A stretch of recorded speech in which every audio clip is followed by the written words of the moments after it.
समय का महत्व। एक शेरनी गर्भवती थी और एक शिकारी उसकी जान लेने के लिए उसका पीछा कर रहा था और शेरनी अपनी जान बचाने के लिए भाग रही थी। तभी एक ढलान से दूसरी ढलान पर जब उसने कूद मारी तब उसने अपने बच्चे को जन्म दे दिया। उसका बच्चा जहाँ नीचे गिरा वहाँ एक भेड़ों का झुंड जा रहा था और वह बच्चा भेड़ों के बीच शामिल हो गया और उसे भेड़ों ने ही पाला पोसा। अब वह बच्चा भेड़ों की तरह खुद को समझने लगा और उसके ही जैसे बन गया।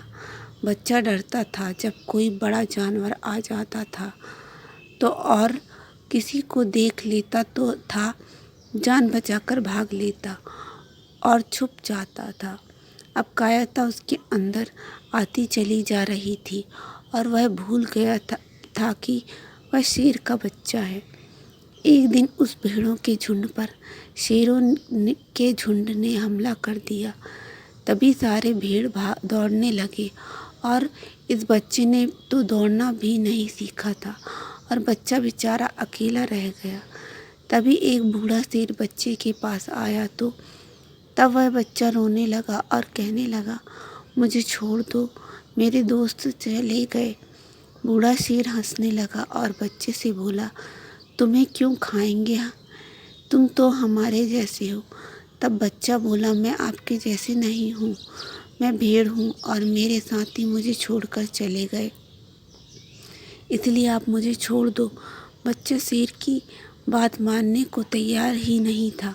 तभी बूढ़ा शेर बच्चे को घसीटकर जंगल के तालाब की ओर लेकर गया और कहा, देख अपनी परछाई को, तुम और मैं एक जैसे दिखते हैं। बच्चा चौंक गया और बूढ़े शेर से कहा, मैं आपकी तरह दिखता हूँ। तब बूढ़ा शेर बोला, हाँ, और तुम मेरी तरह दहाड़ भी सकते हो, मुझे दहाड़ के दिखाओ। तब बच्चा बोला, मैंने दहाड़ना नहीं सीखा है। बूढ़े शेर ने अपनी दहाड़ मारकर दिखाई कि ऐसे दहाड़ा जाता है। उसके बाद उसे बच्चे ने जब दहाड़ मारी तो पूरा जंगल काँप गया उसकी दहाड़ से और वह इतनी तेज थी। उस बच्चे को खुशी हुई कि वह भेड़ का नहीं बल्कि एक शेर का बच्चा है और वह भी बाकी शेरों की तरह अब दहाड़ सकता है। हम सब कुछ करके दिखा सकते हैं, बस हम दहाड़ना भूल गए हैं और हमने खुद की शक्तियों को भेड़ों वाली समझ रखा है, बल्कि हम शेरों वाली शक्तियाँ रखते हैं।